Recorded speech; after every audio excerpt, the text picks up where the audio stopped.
Selamat malam kawan-kawan. Pada video kali ini saya mau cerita tentang pengalaman pendakian saya dulu di Gunung Selamet ya. Jadi tahun 2003 kalau nggak salah, saya dan teman-teman saya berjumlah 10 orang mendaki Gunung Selamet melalui jalur Bambangan ya. Di sini terkenal jalur yang angker.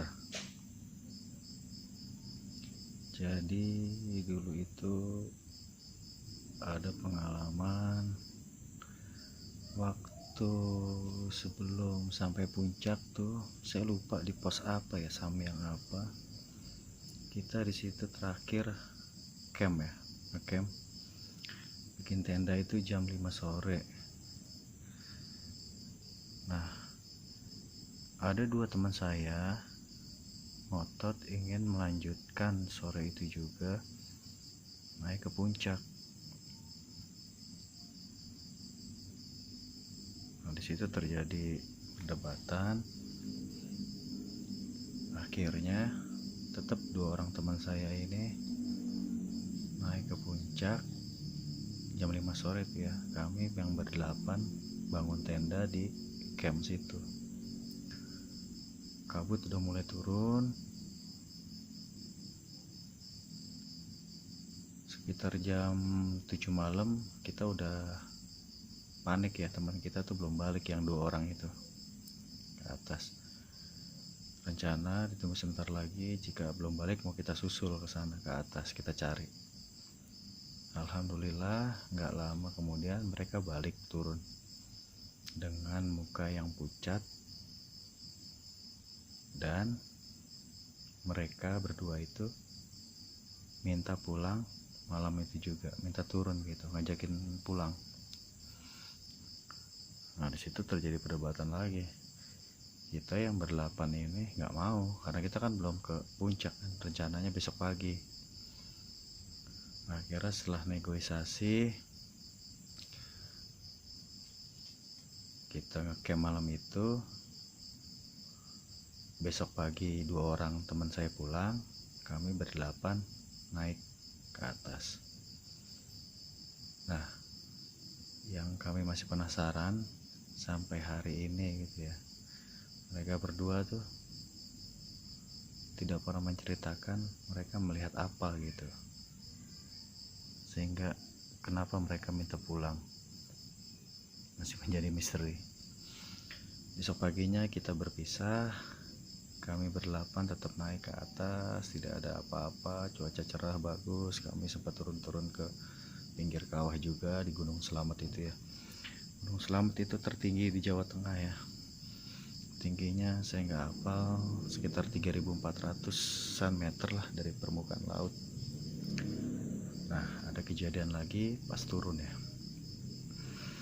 Jadi di tengah gunung saat kami turun, terdengar sayup-sayup tuh suara orang baca, ini ada suara rombongan orang baca surat apa itu, ayat kursi. Kita dengar siapa yang ngaji gitu ya di tengah-tengah hutan gitu. Akhirnya kita terus turun. Nah, ketemu suatu rombongan, itu anak-anak SMA ya, usia sekitar 16-17 tahun lah, 16 tahunan, lagi mengelilingi satu orang perempuan temennya ya, lagi kesurupan. Saya lihat itu emang perempuan itu ya cantik ya, anak SMA itu cantik yang lagi kesurupan itu. Nah, mereka tuh rombongan itu minta tolong ke kami, "Bang, tolong bilangin ranger ada teman kita yang kesurupan di sini." Gitu. Oke, kami langsung buru-buru turun tuh, rombongan saya turun. Dalam perjalanan tuh saya mikir, ini gimana nggak kesurupan? Naik gunung tuh ya kalau jumlah relatif ya, itu mereka sekitar 20-25 orang. Yang saya bingung, mereka itu bawa ini, bawa gitar. ada yang bawa gitar, ada yang bawa kompo. Tahu kan ya kompo itu kalau zaman dulu tuh tren tuh yang pakai kaset itu, atau CD udah ada dulu itu. Mini kompo mereka bawa itu, saya lihat. Nih naik gunung apa mau piknik nih gitu, apa pada berisik gitu gimana semalamnya itu ya, sampai ada kesurupan begitu. Akhirnya rombongan saya itu nyampe ke pos, saya lapor sama petugas di sana, sama ranger itu langsung naik ke sana gitu ya, naik ke sana. Nah setelah itu saya gitu ya sama teman-teman nggak tahu lagi tuh kelanjutannya gimana.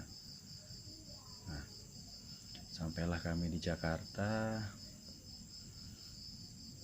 ngobrol-ngobrol mengenai pendakian itu.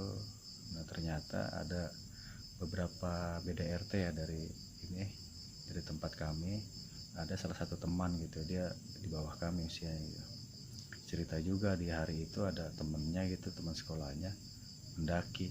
Nah ternyata itu yang berangkat itu temennya dia di sekolahnya, salah satu sekolah swasta SMA ya, SMA apa STM ya, apa SMK ya, di Jakarta Selatan. Saya nggak bisa sebut nama sekolahnya. Nah akhirnya saya penasaran, namanya si Helmi itu teman saya yang BDRT itu. Saya tanya, itu gimana yang kesurupan akhirnya gitu. Nah si Helmi ini kan tahu ya, karena kan ada cerita di sekolahnya.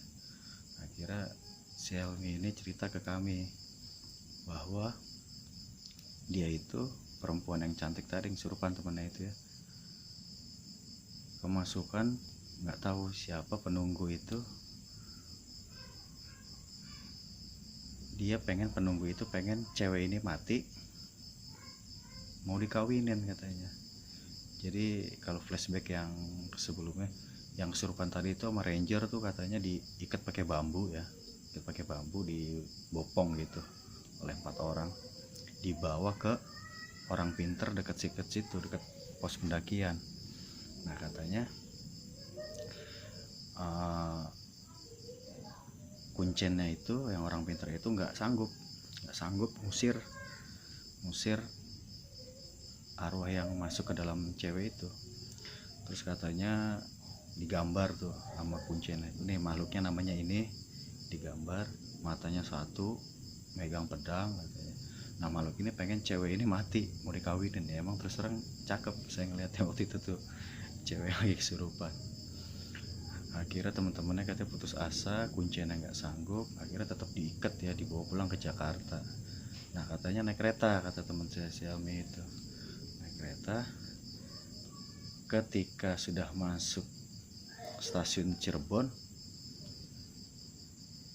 itunya pergi, yang ngerasukin tubuh si cewek itu pergi pas masuk stasiun Cirebon katanya. Ya kita tahu sendiri kan ya, Cirebon kan pusatnya wali-wali di situ. Mungkin tuh setan nggak kuat di situ ya. Jadi katanya tuh selama di kereta itu kesurupan gitu, pingsan gitu, tetap masih diikat pakai tambang kata itu cewek itu. Tuh udah pasrah mau diserahin ke keluarganya. Tapi katanya alhamdulillah ini setannya itu hilangnya di stasiun Cirebon perginya.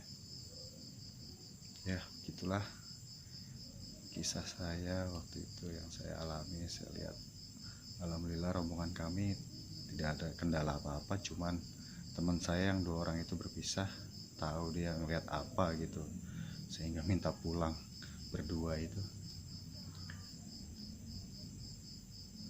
Mungkin di cerita selanjutnya saya mau mengisahkan ini sebenarnya bukan kisah saya nih, cuman ada kaitan sama saya.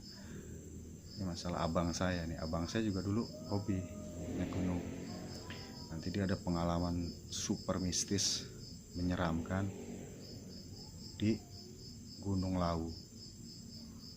Nanti saya ceritakan di video selanjutnya. Selamat malam, terima kasih.